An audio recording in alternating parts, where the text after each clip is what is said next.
do you think it favors here in game number 3? Our highlighted match of the day. The match where both of these teams want to prove themselves in the upper brackets. Who will take that #1 spot as the best team in Indo as of week number 7? Let's get into the final game between Bigatron Alpha and Rex Regum Kaon. Let's see, straight off the bat in this matchup, this is a best of 1. Remember, Super Ken and Sutsujin going to go to the opposite sides in the pathing. Purple start and the orange start for Sutsujin. Also, Bigatron likes to do this a lot. I think in game 1 we saw that too, or game 2 rather, and Mon staying in mid early on, so trying to put in some poke towards the dual mid of Araki Hoshi. And here you can already see that Iman is winning out in the lane against the Harith. Early level 1 Master Assassin, yeah, for Iman. Okay, so that winning lane that we expected.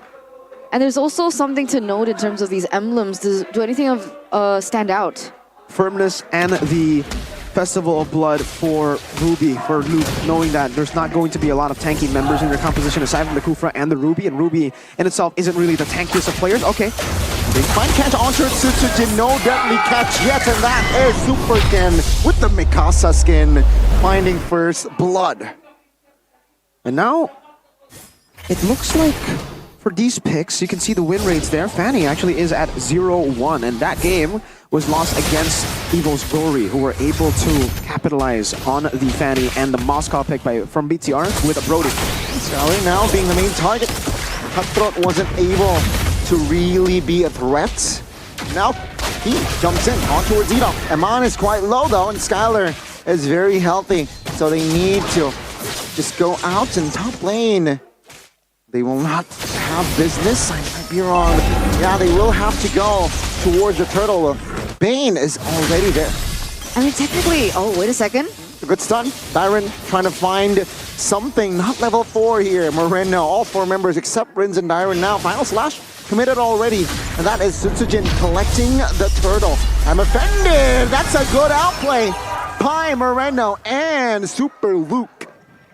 So Bigatron are being able to pick up the kills in the early portion of the game. Meanwhile, RRQ are able to secure that first objective. And technically, with Sutsujin on the Bane and the neutral objectives, was this the wise decision that Bigatron have took? Yeah, for sure. The Fanny needs a purple buff. Might as well just recall, or actually not recall, but don't take the fight on the turtle there, especially with Lunox and Ruby. The fact that RRQ were able to get level 4 first, and they were able to rotate first, might as well just give it over. Dyron actually overstepped. That was a mistake from him. Got punished by Luke.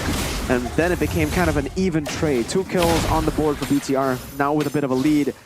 This is what BTR wants to do. They want to go for these team fights and picks with this composition, and RRQ need to build a lead through those neutral objectives.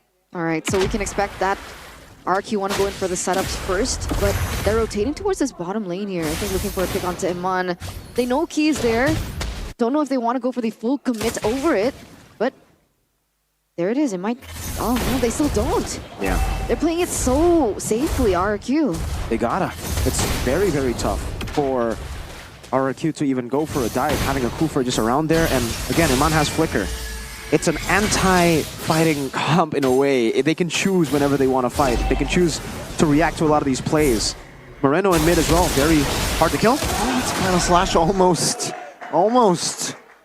make Super Ken slightly uncomfortable there, but that's good recovery. So catch on towards Rins. Moreno is there to deal damage. Purify committed. Order of Brilliance will be invested as well. No IMU. Let's see, the turtle will spawn in a bit. Yeah, it will. And that's a trade that we wanted to see. Oh, what? Moreno again with the outplay. Avatar of the Guardian, though, will force the Order of Brilliance from Moreno. Dyron eyeing up for that kill. Finds that Super Key. Will catch a member.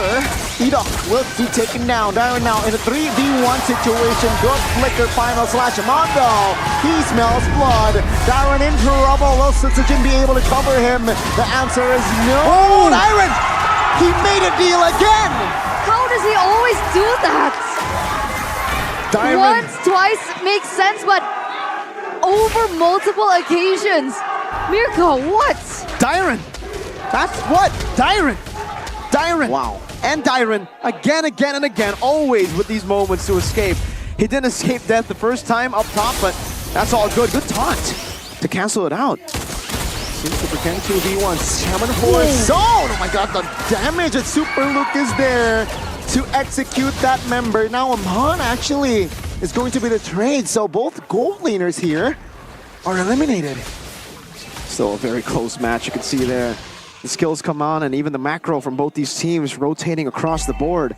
But yeah, Dyron just really understanding the limits of the heroes, limits of how much he can sustain, how much he can go and get away with the vengeance resets too earlier.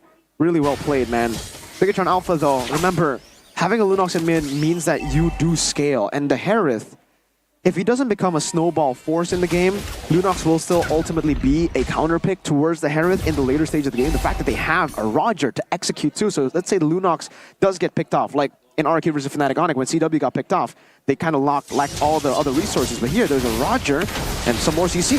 I'm offended, good stun, no follow-up though, and that is Super Luke punished, RRQ. They were ready for a big fight, and they will take Super Luke.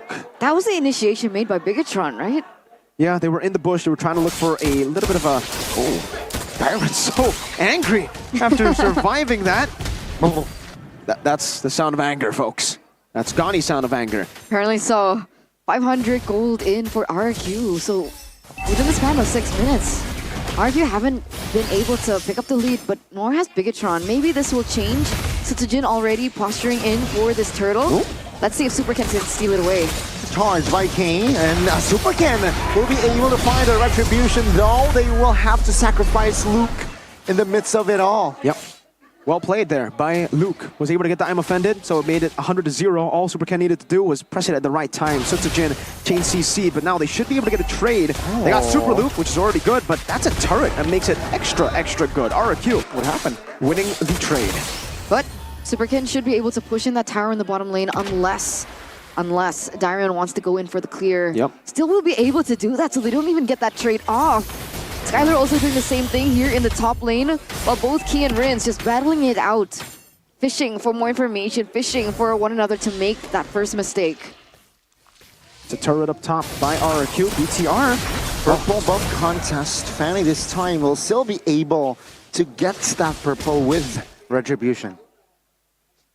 No, I think for BTR, they're playing towards that mid game, but so are RRQ, and they have a 1.5k gold lead. Speaking of scaling, the Harith actually scales up pretty well too. We've seen Skylar even yesterday deal out a lot of damage onto Fnatic Onyx. And the Bane, slowly but surely, if he hits the item power spikes, especially with the Crab Claw cannon if it bounces, if BTR clump up together, they're not in for a good time. He's already on the War Axe Thunderbelt. That is the 2 items he needs building up to an endless battle. Super Ken. Careful. Wow. Potential 1v4 there if he's not careful, but that will mean Amhan will claim that structure top lane. Yeah, all he needs to do is go for the clear, right? To protect that turret, and it becomes a favorable trade for Bigatron. Again, both of these teams are playing it so carefully. They're using the mind games, they're playing in the macro, because it no longer depends on the mechanics at this point, right? Between both of these top-tier teams. Oh, wait a second. I'm offended on towards Dyron. Avatar will not connect. Super Luke, though, with the taunt.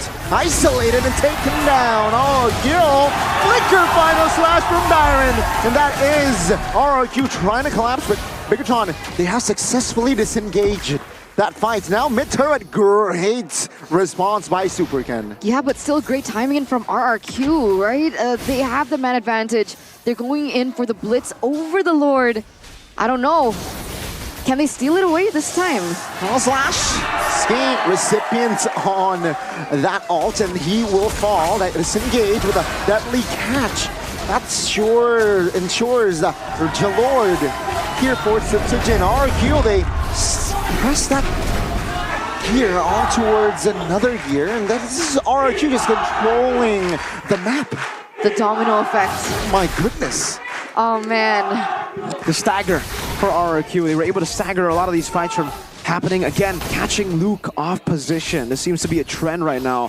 Him overextending and RRQ getting the benefits of him being very, very overextended. Also, that was a double value kind of play because not only did they get a Lord, they get the purple buff too. And on top of that, they're about to get some turrets with the gold benefits. If this gold lead spirals out of control, it's going to be very difficult for BTR to defend. So far, it's the first Lord though. So I think it should still be okay. They're going to lose the tier 2s up top, down below, or actually maybe all the tier 2s except for the bottom lane. They might actually keep the bottom lane tier 1 even still alive, but they won't be able to do so in the mid lane. RRQ really doing a good job at clearing out these waves. Regardless, RRQ are still standing at a 4K gold lead.